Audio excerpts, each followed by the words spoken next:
Bismillahirrahmanirrahim. Assalamualaikum warahmatullahi wabarakatuh. Alhamdulillah, hari ini kita akan bertemu lagi dalam sesi PDPR kita kali yang ke-8 tak silap saya kan, untuk minggu yang kelima bagi tahun 2021 ni lah. Okey, baik. Kita akan teruskan lagi dengan sesi pembelajaran kita bagi topik ataupun bab 2 dalam iaitu nutrisi dan teknologi makanan. Okey. Baik, tanpa membuang masa kita akan teruskan lagi.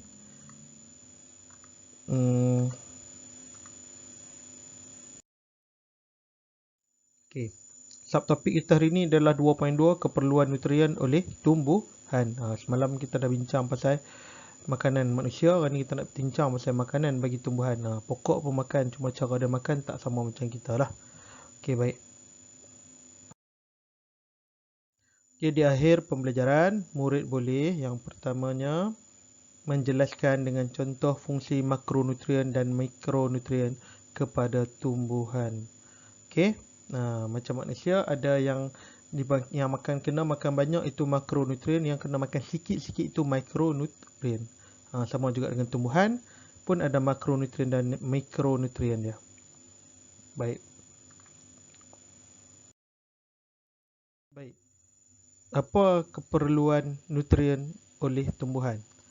Okey, kenapa tumbuhan perlukan makanan? Tu maksud dia. Okey, kenapa tumbuhan perlu makanan? Tengok. Okey, selain manusia dan haiwan, tumbuhan juga memerlukan nutrien untuk pertumbuhan, perkembangan dan juga pembiakan.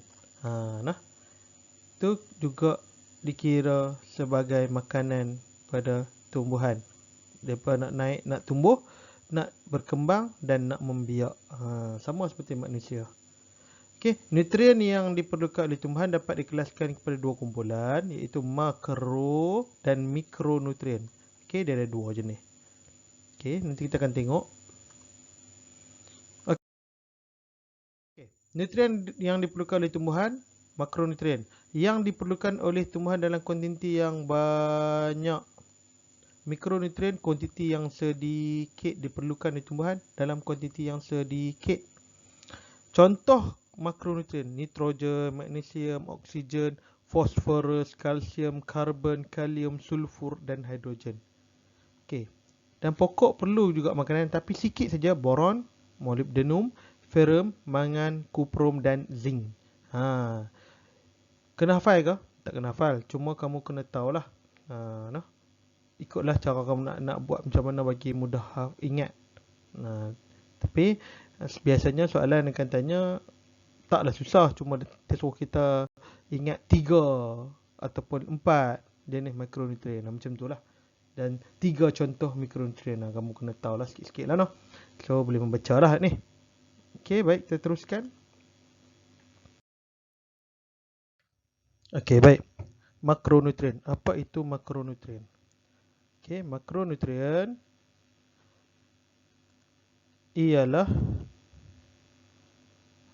unsur atau mineral yang diperlukan oleh tumbuhan dalam kuantiti yang banyak. Okey, ni kena banyak. Okey, dia adalah unsur atau mineral yang diperlukan. So dalam tanah tu ada banyak-banyak jenis nutrien. Okey, yang diperlukan yang dengan banyak itu dipanggil makronutrien. Makronutrien. Baik, seterusnya. Okey, yang pertama, nitrogen. Apa itu nitrogen? Nitrogen, kegunaan dia untuk mensintesiskan protein. Okey, mensintesiskan protein, klorofil, enzim dan asid nukleik. Penting tak sintesis ni untuk apa? Sintesis ni untuk cerna. Cerna ni untuk uraikan menjadi makanan. Faham ke tu? Okey, itu kegunaan nitrogen. Boleh faham tak? Yang seterusnya, membantu pertumbuhan dahan dan daun. Membantu pertumbuhan dahan dan daun. Meningkatkan pengeluaran buah dan biji benih. So, kita kena tahulah yang tu.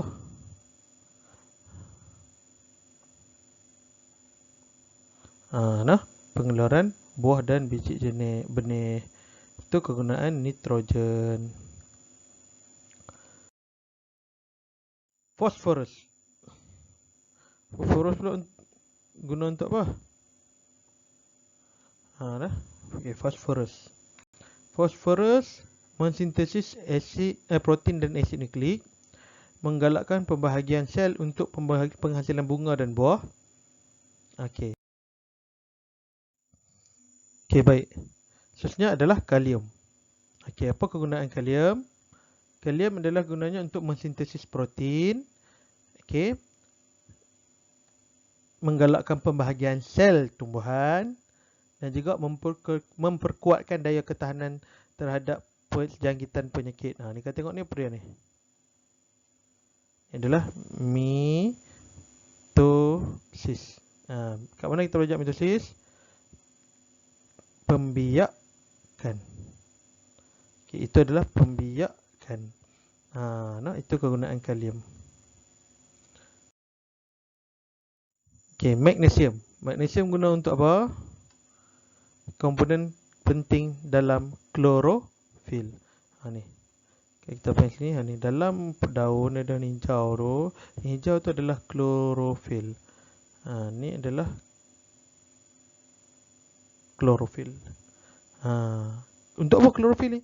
Untuk buat makanan daripada cahaya kan. Ingat balik sebelum ni. Kalsium. Apa kegunaan kalsium pula? Kalsium mensintesis gentian gelendong semasa pembahagian sel. Membantu pertumbuhan meristem hujung pucuk dan akar. Ni. Kalau kita tengok ni, mensintesis gentian gelendong ni apa? Dia dekat bahagian ni, akar ni. Okey. Ni. Akar ni. Okey, kemudian membantu pertumbuhan meristem pucuk dan hujung akar supaya dia terus membesar, memanjang lagi. Ni pun naik tinggi lagi dari pucuk baru. Itu tujuan dia. Sulfur guna untuk apa? Mensintesis protein dan klorofil, membantu perkembangan buah. Supaya buah ni jadi apa?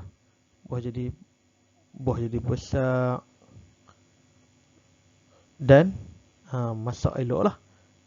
Itu tujuan dia. Menggalakkan pembahagian sel tumbuh.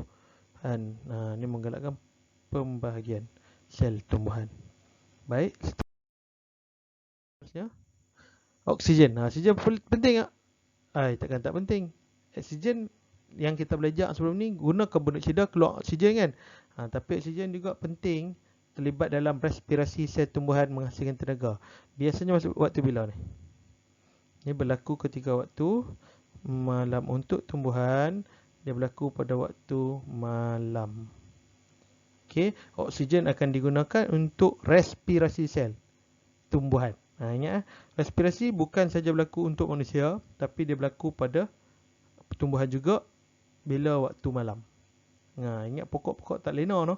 Pokok sentiasa menghasilkan tenaga. Siang dia buat makanan, malam dia buat tenaga. Okey, siang dia buat apa? Siang dia fotosintesis. Baik. Itu guna oksigen. Karbon dan hidrogen. Penting tak? Karbon penting ya. Karbon penting untuk apa? Membina gula atau kanji semasa fotosintesis. Ni buat apa ni? Kalau membina gula ni buat apa? Makanan. Atau kanji. Kanji pun makanan. Semasa fotosintesis. Sebab tu kadang-kadang kita makan daun, kita rasa manis kan. Manis tu gula. Gula tu daripada karbon dan hidrogen. dia yang membina. Ni dia ni. Ni glukosa ni. Gula yang ada dalam daun. Sebab tu kalau kita makan pokok yang gula dia tinggi macam tebu kan. Yang ni kandungan dia tinggi macam tebu. Dan apa-apa saja jenis yang manis kan. Tu kalau pokok lain tak manis pun, tapi dia tetap membina makanan sendiri. Okey. Membina selulosa. Selulosa ni apa dia? Selulosa ni yang keras warna hijau tu. Hijau luar daun tu. Ataupun batang tumbuhan. Tu supaya dia keras tu. Supaya dia kuat. Okey, kita nak tengok makronutrien yang perlu tapi sedikit. Makronutrien ialah unsur atau mineral yang diperlukan oleh tumbuhan dalam kuantiti sedikit. Macam manusia, dia tak perlu makro dan mikro diterangkan kan. Tapi dia perlu. Contoh macam makro yang kena banyak karbohidrat macam karbohidrat, protein. Yang perlu sedikit lemak kan, minyak. Itu kira mikro lah, tapi dia taklah terlalu mikro. Macam tumbuhan ni dia perlu, kalau makro tu perlu banyak sungguh. Kalau mikro tu kena sikit sungguh. Macam tu. Kena faham macam tu lah. Okey, yang pertamanya boron. Boron untuk mensintesiskan klorofil dan dinding sel, membantu pembentukan buah dan biji benih. Okey, dia akan bantu menghasilkan buah, dalam masa sama dia akan menghasilkan biji benih yang ada dalam buah biji. Biji ada kat sini. Okey. Sintesis tu dia menghasilkan klorofil dan dinding-dinding sel lah ni. Dinding dia. Ni dinding ni. Baik.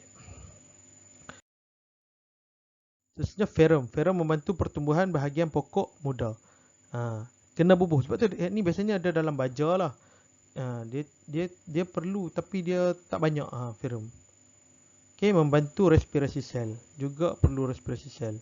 Okey, sama macam manusia. Manusia perlu juga ferum untuk darah dalam darah kita kan. Sama juga ferum dalam tumbuhan pun sama. Dia membantu respirasi sel. Orang kalau ada masalah ferum, maksudnya zat besi dia rendah. Ferum ni zat besi lah. Ferum ni senang cakap dia.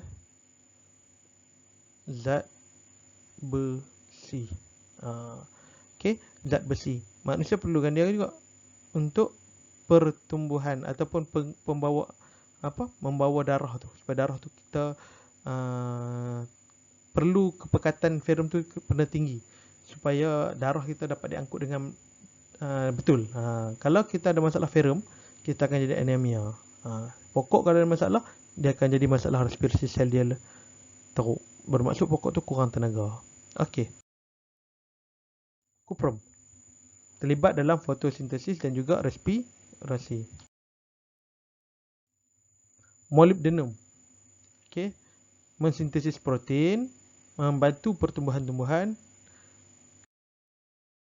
Okey, seterusnya mangan, terlibat dalam fotosintesis dan respirasi. Mangan. Ni. Mangan dia duduk untuk terlibat dalam fotosintesis. Dua-dua dia kena ada. Fotosintesis waktu siang pun dia ada. Siang. Dan respirasi waktu malam. Okey, malam pun dia ada. Membantu pembentukan asid amino. Asid amino ni apa? Ni asid amino ni daripada protein. Okey, baik. Zinc. Zinc perlu untuk apa? Membantu sintesis protein dan pembentukan klorofil. Membantu pembentukan daun. Kalau daun tak ada, macam mana nak menjadikan proses fotosintesis? Betul tak? Okey, itu dah zinc. Okey, kesan kekurangan nitrogen, fosforus dan kalium terhadap pertumbuhan-tumbuhan. Okey, kita akan tengok ini pula. Okey, tumbuhan yang sihat. Macam mana dikira tumbuhan yang sihat? Tumbuhan yang sihat mesti pertumbuhan dia tumbuh normal. Normal lah. Yang kedua, batang tumbuhan dia kuat.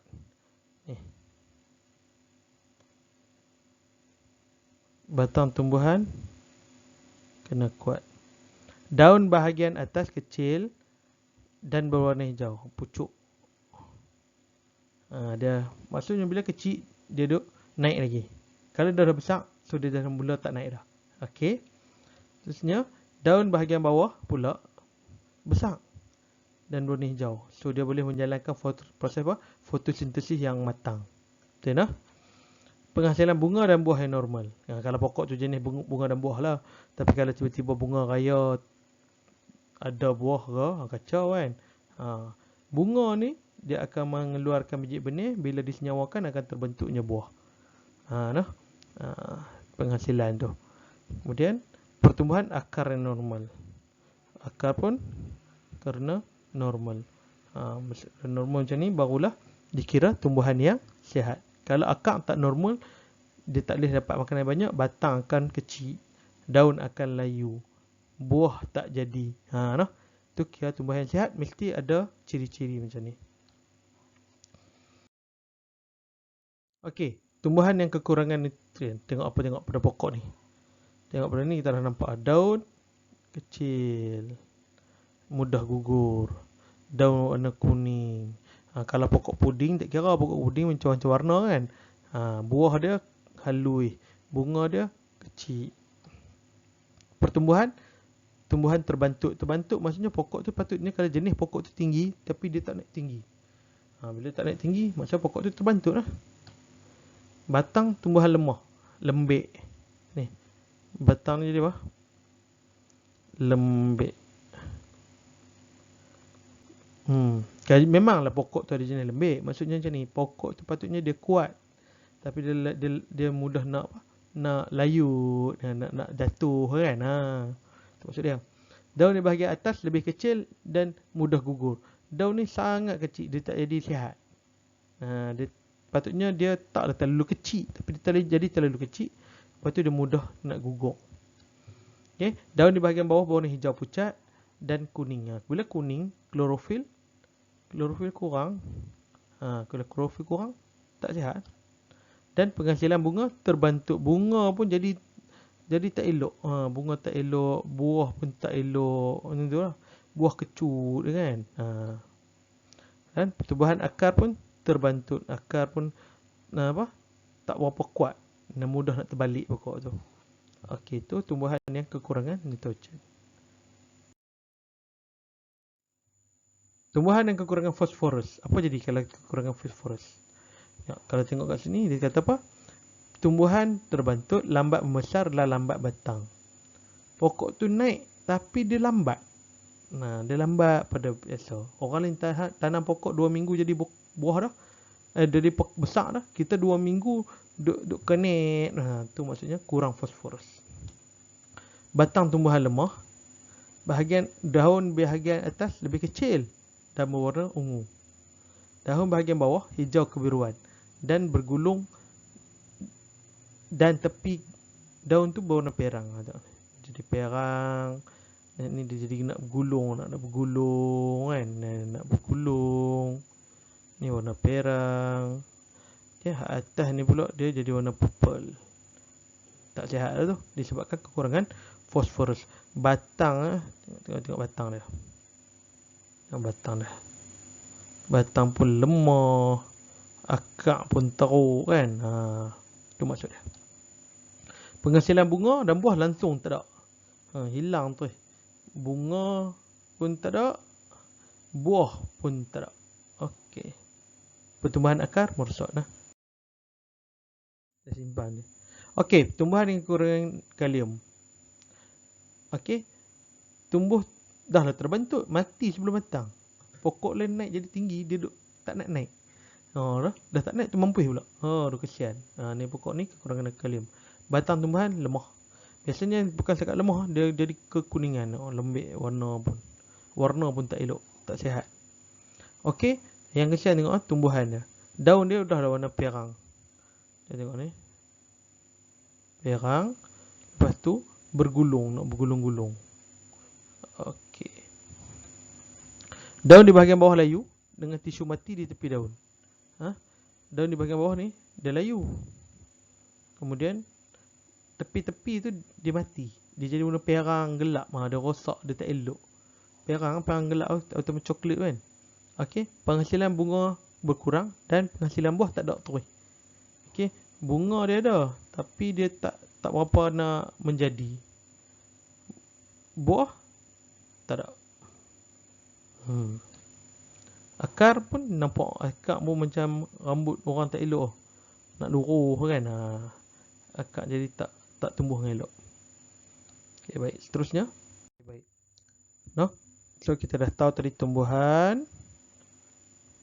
Tumbuhan dia perlukan apa? Yang pertamanya makronutrien dan juga mikronutrien.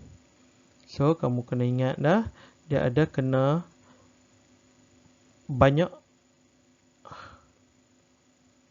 ni sikit. Okey.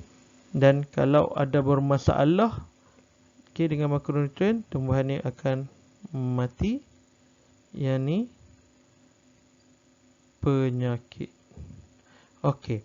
So kamu boleh, inilah kesimpulan bagi bahagian nutrisi untuk tumbuhan. Okey. Ada sebarang pertanyaan, bolehlah rujuk saya lah noh. Okey, kita akan bincang dalam sesi perbincangan lagi. Apa-apa saja yang kamu tak faham boleh tanya saya. Okey, kita cuba kongsi apa yang saya tahu dan kamu boleh juga bagi pendapat kamu. Kok rumah kamu tengok pokok kan tiba-tiba mati apa semua kan. So kamu boleh bagi tahu saya. Kita boleh cerita. Pasal apa pokok tiba-tiba selama ni kita tak tahu mati sebab apa. Lepas ni bila belajar dalam topik ni, kita harap kan kita boleh tahu rupanya Pak ni menyakit warna ni. Kan? Lama ni kita tengok pasal apa daun tiba-tiba warna purple. Kita tak tahu. Sebabnya dia kurang apa tadi. Sulfur kan. Lama ni kita tak tahu. Pasal apa tiba-tiba jadi daun jadi warna kuning, tompok-tompok. Dulu kita tak tahu sebab apa. Lepas ni kita tahu kurang apa ferrum ke nitrogen ke kan. Itu yang kita harapkan lepas kamu belajar dalam bab ni. Okey, baik. Saya ingat sesi PDPR kita boleh tamat dah untuk hari ni. Lagi kita buat sesi perbincangan. Apa-apa saja boleh tanya lagi. Yang tak faham, yang saya tahu saya akan tolong kamu. Yang tak tahu saya akan cari jawapan untuk kamu. Okey. Semoga kamu dapat memahami sesi PDPR kita hari ni. InsyaAllah. So baiklah, kita tamatkan slide ni dengan wabillahi taufik wa hidayah. Assalamualaikum warahmatullahi wabarakatuh. Baik. Tamat dah noh. Assalam.